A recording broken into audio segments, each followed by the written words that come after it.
Hey guys, Kakarot197 again. This time with an unboxing of the figurized standard Lacus Clyne from the Gundam Seed series, provided to me by my favorite online hobby store, Hobbylink Japan. Links to buy your own songstress down below. And I gotta say, this is the most peaceful box art I've seen on a Gundam model kit in a very long time. We've just got Lacus Clyne casually strolling around with her favorite Haro Pink-chan, also prominently featured on the box art, and then in the background we have the place where she's living, including the place where Kira woke up after his first resurrection. So maybe this really is heaven. Then on the side of the box, we get an overview of the various features that she comes with. We get different face parts, including a slide of water slide decals in case you want to paint your figure. Then next to that, we have the poses she can make. We get different hands, and we also get different skirt options. Now, I'm fairly certain this is going to be quite the solid skirt, so you know, if you want to use the mini skirt, you can just say that you wanted more articulation because, you know, that is something you obviously care a lot about. And the fact that it's a mini skirt is just pure coincidence. It's pragmatic. Anyways, on the other side of the box, we have a quick overview of her history, and then we get a better look at her front, back, and also extra options if you also decide to go with a giant Haro. You know, if I imagine an army built by Lacus Clyne, giant Haros do fit very well into that army. But with all of that out of the way, let's see what we're getting inside of the box.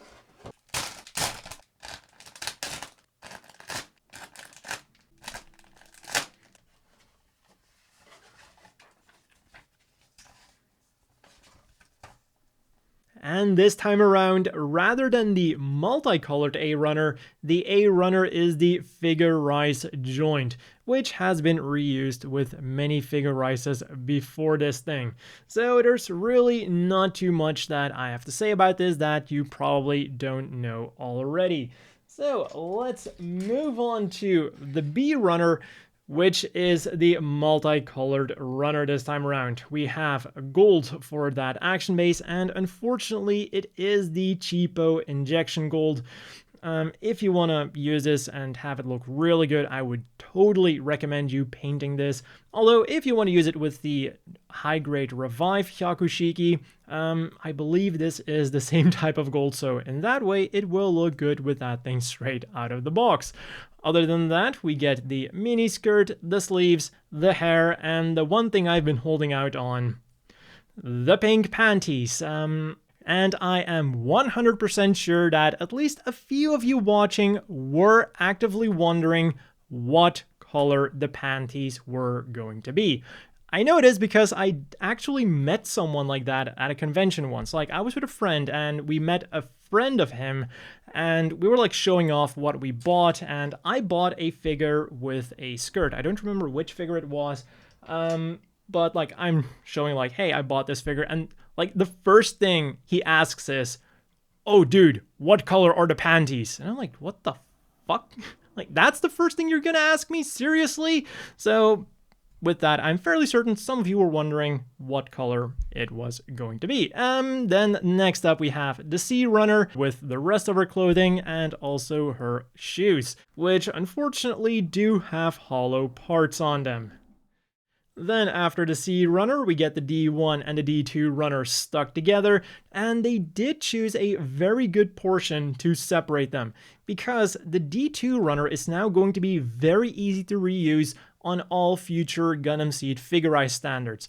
It's got the generic face, it's got a couple of hands, and then I think this is the shoulder and the wrist joint, so that is all definitely going to be reusable on many of the Gundam Seed figures.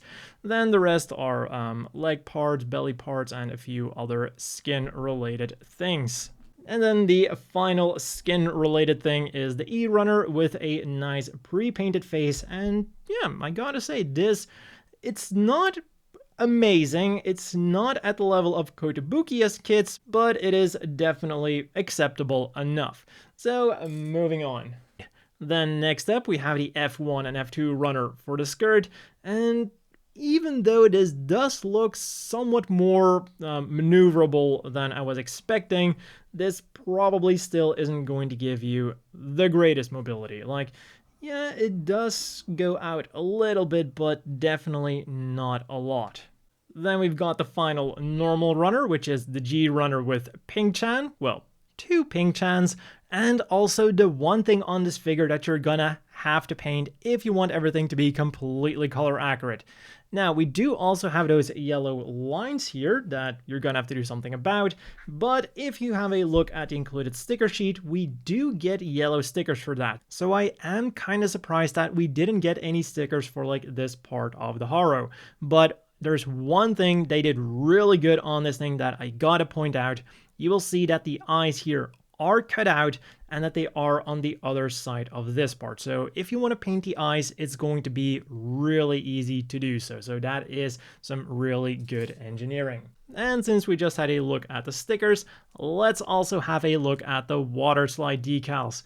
We've got a bunch of different eyebrows, we've got some blushing going on, we've got a bunch of different eyes, and then we also have 3 different mouths. So you can pretty much put your Lacus Clyne in whatever mood you want. And then the final runner, well, not really a runner, the final thing that we're getting is the golden action base. Of course, again, just like the other thing, it is just the cheap molded gold it's got, and I would highly recommend you to paint this if you want it to look the best that it can. And then the final thing to have a look at is the manual. The very nice looking and also quite pink manual. I gotta say, it does go really well with the character that it's made for, because when we open it up, we are just blasted with more pink. Now, I gotta say again, it is really well made, it's really nice and colorful, and let's not get demonetized by looking at that too long. So let's turn the page and have a look at the back of it. And you know what, it is kind of reminiscent of a Gundam model kit. You get an overview of Lacus, you get her weapon of choice, which can open electronic locks, and I do love the fact that it explicitly tells us that it is describing functions from the show. As in, hey, this plastic thing that costs like 2,000 something yen can't actually open locks. Please don't sue. And then of course it again tells us that you can make a very nice display piece with the action base number 5 and also the bigger Haro Plot Haro Eternal pink figure. And yeah, again, that does look pretty neat. So then, all that's left to do now is to go ahead and build this thing. And if you too want to play Gilbert Durandal and build your own Lacus Clyne, there is a link down below. And as always, a big thank you to the Patreon supporters. I hope everyone watching has a great day, and I'll see you all tomorrow with a review of Lacus Clyne.